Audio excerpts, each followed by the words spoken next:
Pemirsa, berita Banjarmasin kembali hadir menjumpai Anda. Bersama saya Zaldi Ariandi. Sejumlah berita aktual dan beberapa informasi menarik lainnya telah kami siapkan untuk Anda. Berikut berita utama hari ini.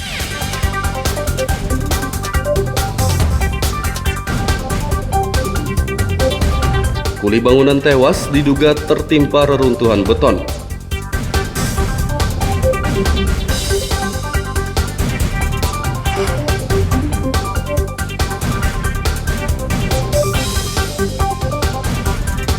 Pengguna sepeda listrik bakal ditindak petugas jika melintas di luar jalur khusus.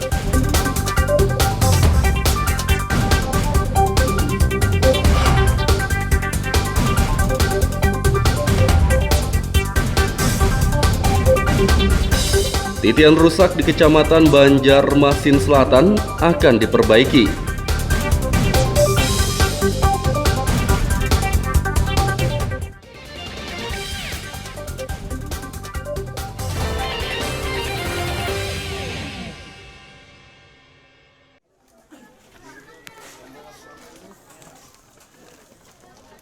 Kuli bangunan bernama Junaidi Rabu siang ditemukan tewas di tempatnya bekerja, kawasan Cempaka Putih, Gang Warga Subur, RT 14 Banjarmasin Timur. Pria berusia 35 tahun, warga Aluh-Aluh, Kabupaten Banjar itu diduga tewas akibat tertimpa reruntuhan beton. Korban ditemukan oleh warga dengan tubuh berdarah dan terjepit material bangunan. Anak ulun ke depan anak belanja, terus tuh melihat dikira ulun anak ulun ada roboh kayak gitu, dikira ulun anak belah jembatan, taunya ada orang. Maksudnya bapalang kayak gitu kan, anunya tuh, tapi ulun soalnya ada orang sudah tergeletak kayak gitu nah, udah jepit kayak gitu. Posisi tergeletaknya itu tersandar di dinding apa? Tinggi. Saat itu ada siapa lagi Bu di tempatnya itu? Tukangnya kan bertiga di atas itu, Sidin Megawi berdua, Sidin yang meninggal tuh di situ sendiri aja, tangan. Jadi habis ulun lihat, ulun hiawakan yang di atas berdua. Udah gitu. Tapi memang yang berdua ini memang beda bangunan lah begawiannya atau sama begawi di situ juga? Orang tahu ulun biar hendak kalau masalah itu tanya sih saja. Tapi yang berdua tuh pas pian padahnya takajud lah Bu. Tinggi, ulun pada gitu turun aja langsung Sidin. Berarti intinya pas pian melihat itu sudah kayak itu bola. Usai dievakuasi, jenazah korban langsung dibawa ke Rumah Sakit Umum Daerah RSUD Ulin Banjarmasin. Polisi masih memeriksa tempat kejadian perkara TKP untuk mengetahui penyebab tewasnya korban. Dari Kota Banjarmasin, Muhammad Lutfi Darlan dan Hafiz Arrahman melaporkan.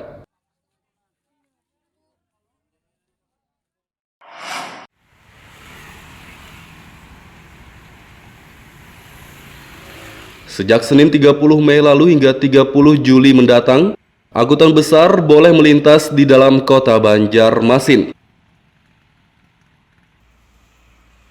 Pengalihan arus lalu lintas angkutan bertona seberat diberlakukan karena jembatan Tanipah di Jalan Gubernur Sarkawi Kabupaten Banjar diperbaiki.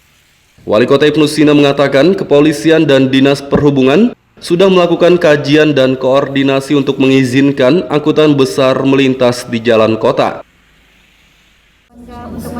Ya, kita harus koordinasi dengan forum lalu lintas karena di situ ada Dishub, ada Polresta, Polda, kemudian juga ada instansi lainnya, sehingga ketika kita mengizinkan truk itu masuk kota, itu memang sudah melalui kajian yang komprehensif.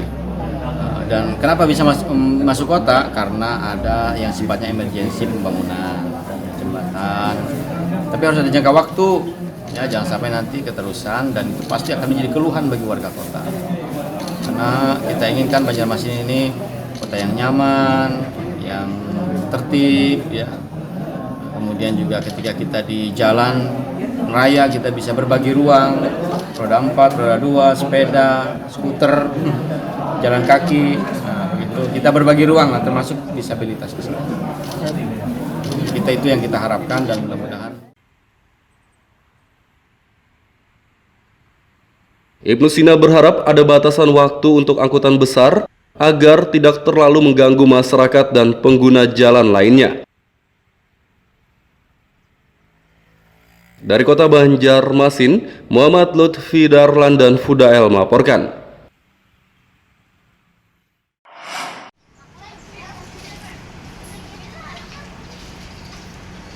Dinas Perhubungan bersama Kepolisian Banjarmasin telah menetapkan jalur khusus bagi pengguna sepeda listrik.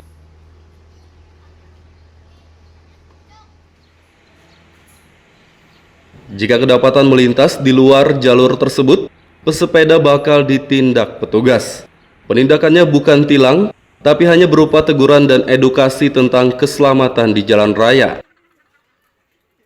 Kalau laporannya masuk berkaitan dengan sepeda listrik belum ada, namun keluhan-keluhan tadi yang seperti disampaikan itu cukup banyak, dan kami sendiri juga pernah merasakan betapa nggak nyamannya kalau kita nih ada sepeda yang kadang menggunakan jalan kita, kadang nyalip kiri, nyalip kanan, nggak ada suaranya. Itu sangat mengganggu pengguna yang lain. Itu semua merasakan dari pengguna jalan. Jadi salah satu bentuk tugas kita ya kita maksimalkan untuk peneguran, untuk mengedukasi khususnya anak-anak yang langsung kita temui di lapangan. Itu. Kalau himbauan untuk dari segi safety-nya gimana nih Pak? Kalau himbauannya ya kita menghimbau kalau sepeda listrik ini bukan digunakan untuk di jalan raya atau di umum. Dengan ketentuan mungkin menggunakan helm pengaman apa segala, umur minimal 12 tahun, itu sudah ketentuan undang-undangnya, permennya seperti itu. Adapun jalur yang boleh dilintasi sepeda listrik adalah kawasan Pelabuhan Lama, Siring Pertendean, Siring Sudirman, Jalan Bank Rakyat, dan Taman Kamboja. Dari kota Banjarmasin, Muhammad Lutfi Darlan dan Fudael melaporkan.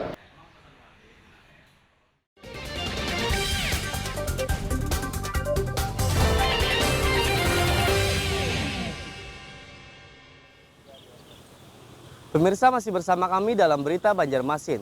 Bagi Anda yang baru bergabung, berikut Berita Banjarmasin utama hari ini.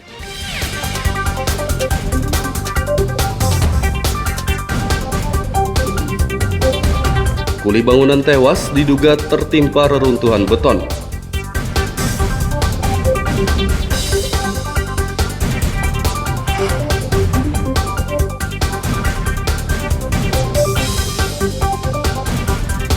Pengguna sepeda listrik bakal ditindak petugas jika melintas di luar jalur khusus.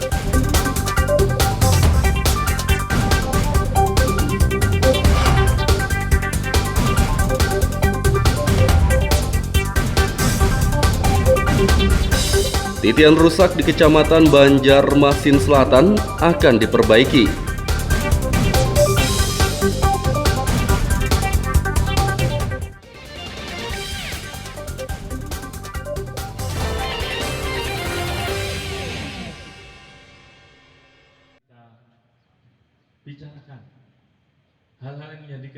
Mencegah peredaran narkoba di lembaga pemasrakatan Lapas, Kantor Wilayah Kemenkumham Kalsel menggelar apel organik.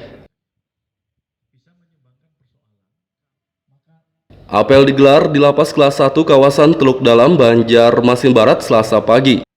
Setelah apel, seluruh petugas lapas diajak bermain untuk menjalin kebersamaan dan keakraban. Apel organik yang kita laksanakan pada hari ini di Lapas Banjarmasin adalah dalam rangka untuk menumbuh kembangkan semangat kebersamaan, kemudian juga membangun terkait dengan komunikasi yang baik, terutama di dalam menjaga supaya tidak terjadi benturan kepentingan antara organ dalam struktur lapas, dan yang paling penting adalah menemukan solusi-solusi apabila terjadi persoalan, termasuk di dalamnya persoalan overkapasitas, ya, di mana harus ditangani oleh petugas-petugas yang memiliki attitude yang baik, komunikasi yang baik, sehingga pengamanan tidak saja pada statisnya jumlah pegawai dan alat, tapi juga didukung oleh attitude, komunikasi yang baik dari para petugasnya, yang tentu harapannya adalah tumbuh kembang interaksi yang baik dengan narapidana, dengan para petugas. Tapi pada sisi lain juga para petugas tetap memiliki afirmatif dan integritas, tidak terlibat di dalam pungli, ya, gratifikasi, dan juga terutama adalah risiko terjadinya bahaya peredaran narkoba. Apel organik dijadikan agenda rutin seluruh lapas dan rutan se-Indonesia untuk mencegah petugas terlibat penyalahgunaan dan peredaran narkoba. Dari kota Banjarmasin, Muhammad Lutfi Darlan dan Fahrulani melaporkan.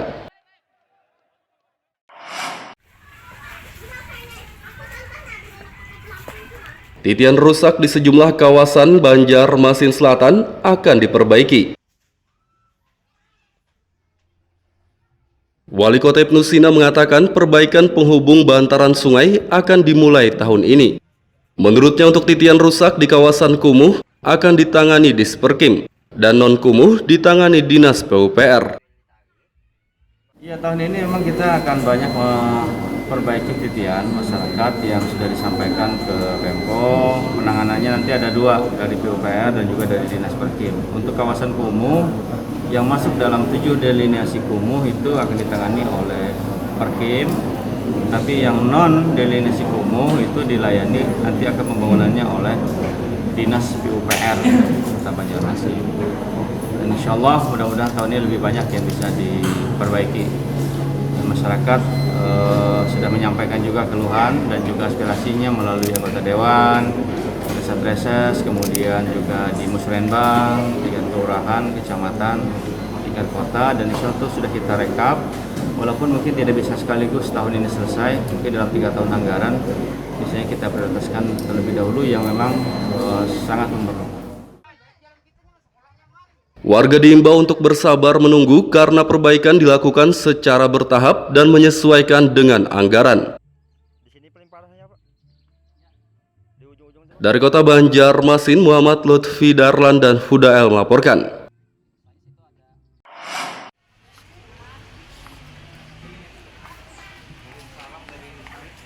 Capaian imunisasi anak di Kota Banjarmasin masih sangat rendah. Pemerintah pun menggencarkannya.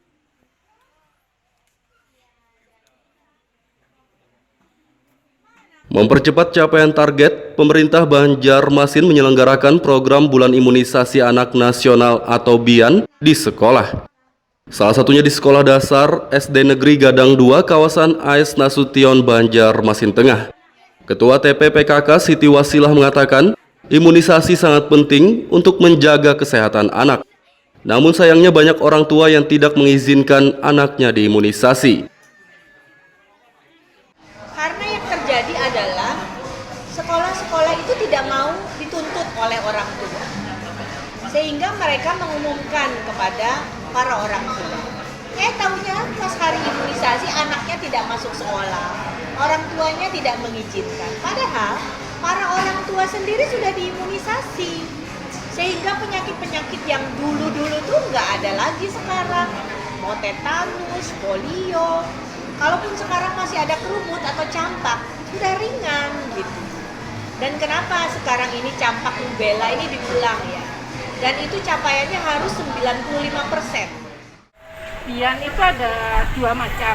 Yang satu imunisasi tambahan campak rubella, itu targetnya 95%. Kemudian yang satunya lagi adalah imunisasi kejar.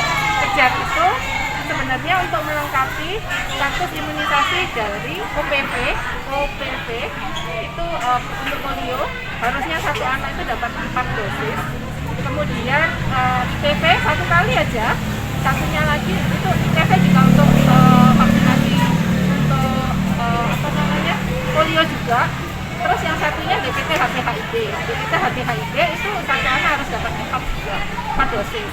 Nah itu yang sekarang sedang dikejar oleh Dinas Kesehatan untuk melengkapi status imunisasi anak-anaknya.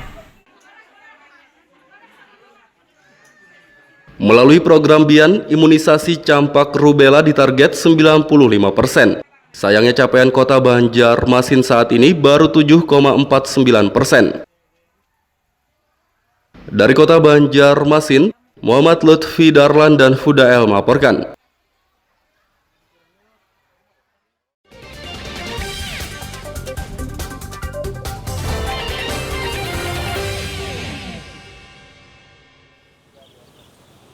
Pemirsa masih bersama kami dalam Berita Banjarmasin. Bagi Anda yang baru bergabung, berikut Berita Banjarmasin utama hari ini.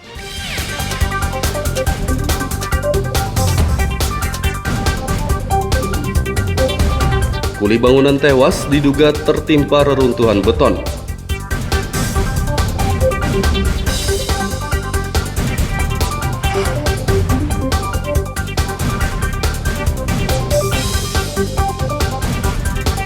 Pengguna sepeda listrik bakal ditindak petugas jika melintas di luar jalur khusus.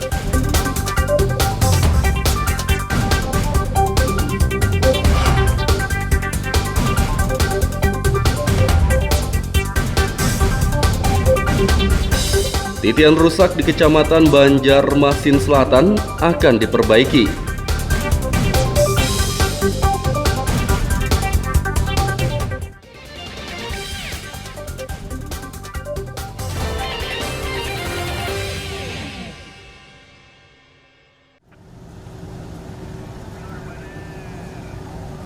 Perkebunan kelapa sawit di Kecamatan Satui, Kabupaten Tanah Bumbu dimanfaatkan untuk beternak sapi. Terpantau Selasa siang, ratusan ekor sapi jenis Brahma diternak di perkebunan tersebut.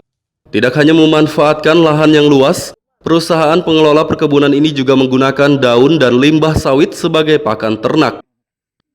Keberhasilan ternak sapi di kebun sawit ini membuat belasan mahasiswa dari berbagai daerah datang untuk pelatihan dan praktek langsung. Perkebunan ini pun didaulat sebagai sentra pendidikan dan riset peternakan sapi sawit terbesar di Indonesia. Menerapkan model dengan sistem penggembalaan terkontrol, rotational grazing istilahnya, sehingga interaksi antara ternak dengan kebun itu benar-benar nempel, ya, benar-benar nempel dan benar-benar saling memberi manfaat, gitu ya. Dan kita sudah buktikan riset dengan beberapa lembaga penelitian, BPPT, Balitbangtan dan sebagainya, itu dampaknya positif untuk kedua belah pihak.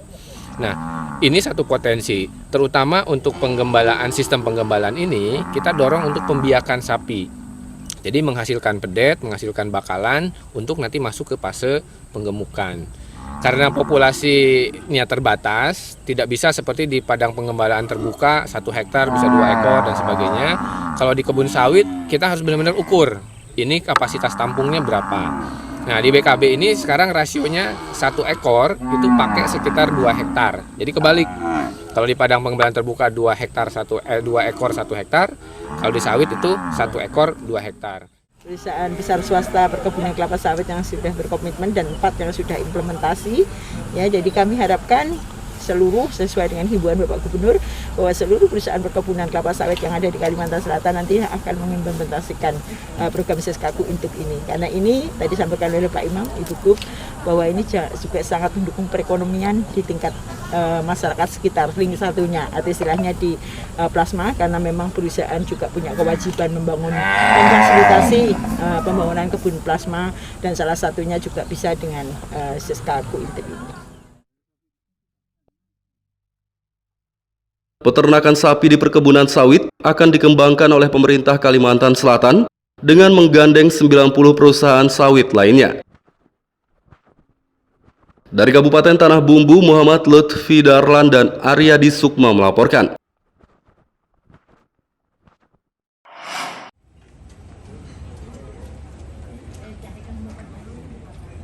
Muhammad Raufiki terpilih sebagai Ketua Komite Olahraga Nasional Indonesia KONI Kabupaten Banjar periode 2022-2026.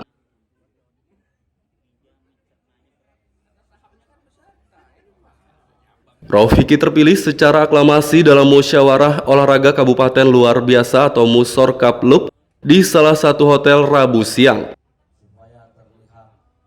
Ketua Bidang Organisasi KONI Haris Maki mengatakan dari 37 cabang olahraga, 31 diantaranya yang hadir memilih Raufiki. Yang hanya dilakukan hari ini, kita hanya melakukan pemilihan ketua saja. Dan alhamdulillah tadi aklamasi disepakati Pak Raufiki. Sempat vakum berapa Pak? Dari Desember kalau nggak salah lah, Desember 21, berarti berapa bulan tuh? Sampai sekarang 6 bulanan lah. Itu seiring di jabatan PLT kah? Enggak, PLT-nya baru karena waktu itu kan kosong berarti. Waktu itu kosong. Nah, setelah ada keputusan pengadilan baru kita menetapkan. Dalam pemilihan tadi berapa diikuti cabur, Pak? 31 dari 37. 2022-2026 oleh Bapak Haji Muhammad Raufiki, mudah-mudahan bisa betul membawa perubahan di KONI, di olahraga di Kabupaten Banjar ini karena memang hari ini kita sudah melaksanakan secara aklamasi. Tentulah kita menaruh harapan besar kepada Ketua terpilih Bapak Muhammad Rofiki, dan tentu tidak lepas daripada dukungan dukungan oleh pemerintah daerah dan seluruh cabur. Rofiki mengatakan pihaknya akan menyusun kepengurusan secepatnya agar dapat menggelar pelantikan dan rapat kerja daerah. Pertama, ini mengingat program kerja kita tidak bisa panjang lagi karena tadi di akhir tahun kita harus menghadapi Porprov. Saya rasa langkah utama adalah kami akan menyusun kepengurusan secepatnya. Setelah mengurusan secepatnya kita akan pelantikan, seterus itu nanti kita akan rapat kerja daerah langsung, habis itu kita jalan programnya. Nah, yang menurut saya yang paling penting adalah sekarang bagaimana konsolidasi, karena KONI ini kemarin terjadi perbedaan pendapat, silang pendapat yang cukup tajam. Nah, hari ini sudah kita bisa satukan bagaimana ke depan agar kondisi dunia perolahragaan di Indonesia ini menjadi lebih baik. Yang jelas saya pengen kalau bisa 3 besar, juara akan jauh lebih bagus lagi. Rofiki menambahkan, ia akan berupaya meraih prestasi untuk memajukan olahraga di Kabupaten Banjar. Dari Kabupaten Banjar, Muhammad Lutfi Darlan dan Fahmi melaporkan.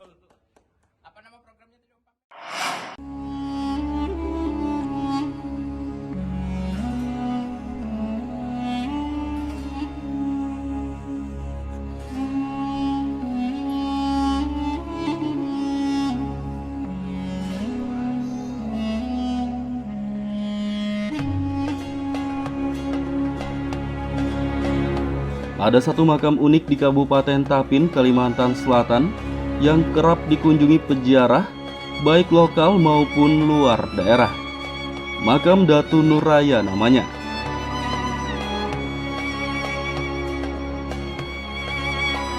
Makam ini disebut unik karena memiliki panjang mencapai 90 meter dan lebar 6 meter hingga dinobatkan sebagai makam terpanjang dunia. Keunikan inilah yang membuat wisatawan lokal maupun luar daerah tertarik untuk berziarah maupun berkunjung. Konon katanya, ukuran tubuh Datu misterius tersebut panjangnya lebih dari 100 meter. Berdasarkan sejarah, Datu Nuraya datang menemui ulama bernama Datu Suban yang tengah berkumpul merayakan hari raya dengan 13 santrinya. Saat ditanya, Datu Nuraya hanya melafalkan kalimat La ilaha illallah 7 kali. Kemudian meninggal dunia.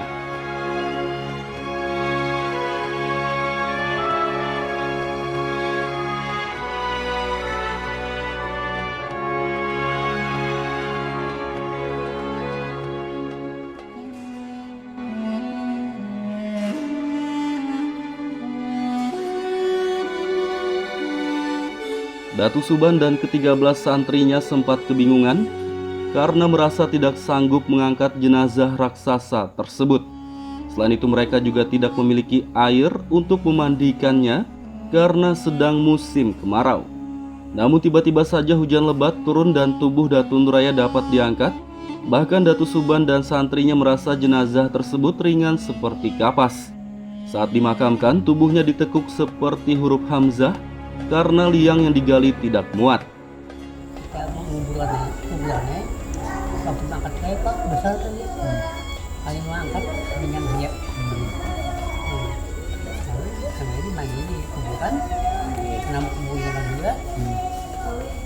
Nah, yang sudah selesai kembali tadi, dia disuban kita kayak membuat kitab, kita membuka kitab tadi, sudah yang 7 hari, nah dibuka kitab tadi, kemudian itu muncul suban. Ya pengarnya bukan tahu. Jadi dengarin Datu Nuraya karena datang hari raya meninggal hari dia.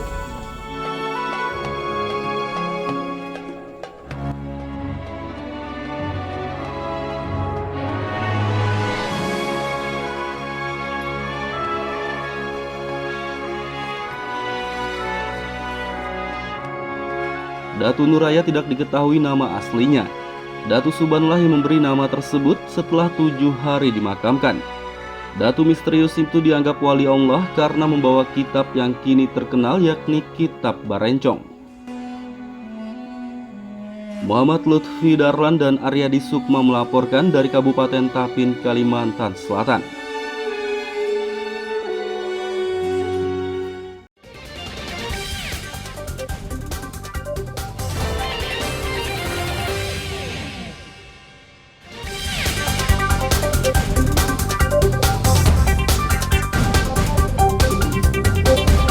Kuli bangunan tewas diduga tertimpa reruntuhan beton.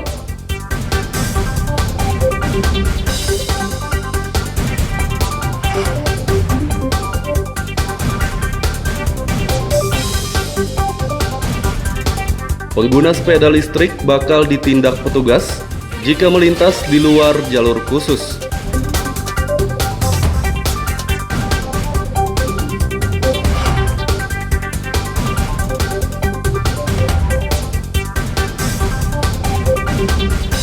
Titian rusak di Kecamatan Banjarmasin Selatan akan diperbaiki.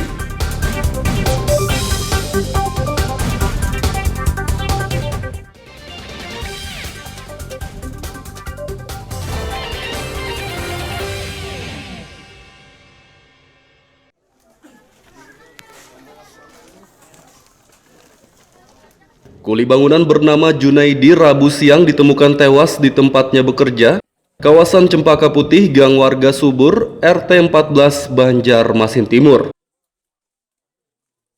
Pria berusia 35 tahun warga Aluh-Aluh Kabupaten Banjar itu diduga tewas akibat tertimpa reruntuhan beton. Korban ditemukan oleh warga dengan tubuh berdarah dan terjepit material bangunan. Ulun bawa anak ulun ke depan anak belanja. Terus tuh melihat dikira ulun hendak pulang ada roboh kayak gitu, dikira ulun hendak belah jembatan, taunya ada orang. Maksudnya bapalang kayak gitu kan, anunya tuh. Tapi ulun soalnya ada orang sudah tergeletak kayak gitu nah, sudah terjepit kayak gitu. Posisi tergeletaknya itu tersandar di dinding apa? Tinggi.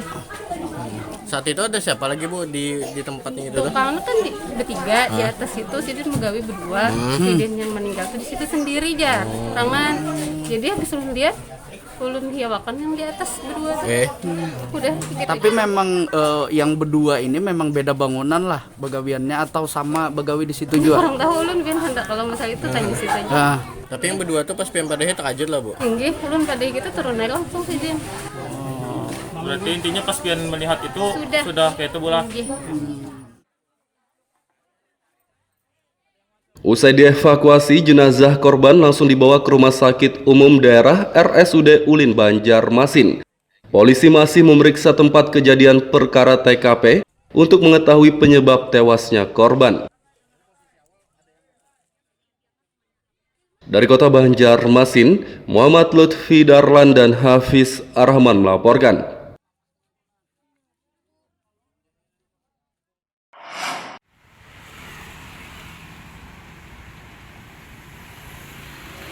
Sejak Senin 30 Mei lalu hingga 30 Juli mendatang, angkutan besar boleh melintas di dalam Kota Banjarmasin. Pengalihan arus lalu lintas angkutan bertona seberat diberlakukan karena jembatan Tanipah di Jalan Gubernur Sarkawi Kabupaten Banjar diperbaiki. Wali Kota Ibnu Sina mengatakan kepolisian dan Dinas Perhubungan sudah melakukan kajian dan koordinasi untuk mengizinkan angkutan besar melintas di jalan kota.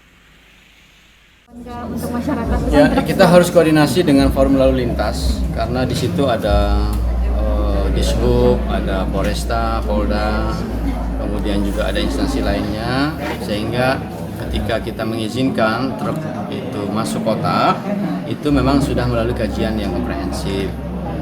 Dan kenapa bisa masuk kota? Karena ada yang sifatnya emergensi pembangunan jembatan. Tapi harus ada jangka waktu, ya jangan sampai nanti keterusan dan itu pasti akan menjadi keluhan bagi warga kota. Karena kita inginkan Banjarmasin ini kota yang nyaman, yang tertib, ya. Kemudian juga ketika kita di jalan raya kita bisa berbagi ruang, roda 4, roda 2, sepeda, skuter, jalan kaki, nah, gitu. Kita berbagi ruang lah, termasuk disabilitas di sini. Kita itu yang kita harapkan dan mudah-mudahan. Ibnu Sina berharap ada batasan waktu untuk angkutan besar agar tidak terlalu mengganggu masyarakat dan pengguna jalan lainnya. Dari Kota Banjarmasin, Muhammad Lutfi Darlan dan Fudael melaporkan.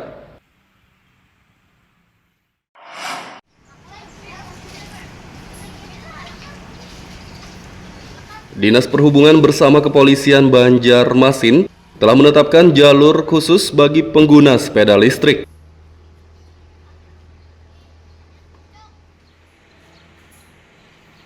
Jika kedapatan melintas di luar jalur tersebut, pesepeda bakal ditindak petugas. Penindakannya bukan tilang, tapi hanya berupa teguran dan edukasi tentang keselamatan di jalan raya. Kalau laporannya masuk berkaitan dengan sepeda listrik belum ada, namun keluhan-keluhan tadi yang seperti disampaikan itu cukup banyak, dan kami sendiri juga pernah merasakan betapa nggak nyamannya kalau kita nih ada sepeda yang kadang menggunakan jalan kita, kadang nyalip kiri, nyalip kanan, nggak ada suaranya. Itu sangat mengganggu pengguna yang lain. Itu semua merasakan dari pengguna jalan. Jadi salah satu bentuk tugas kita ya kita maksimalkan untuk peneguran, untuk mengedukasi khususnya anak-anak yang langsung kita temui di lapangan. Itu. Kalau himbauan untuk dari segi safety-nya gimana nih Pak? Kalau himbauannya ya kita menghimbau kalau sepeda listrik ini bukan digunakan untuk di jalan raya atau di umum.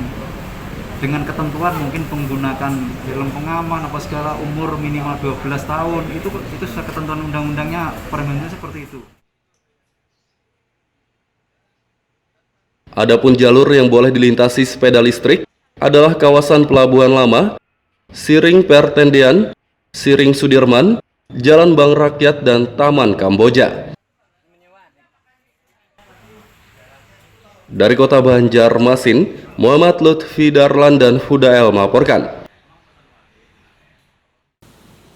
Pemirsa, informasi tadi sekaligus menutup perjumpaan kita kali ini. Saya Zaldi Ariandi beserta redaksi mengucapkan selamat beraktivitas, sampai jumpa.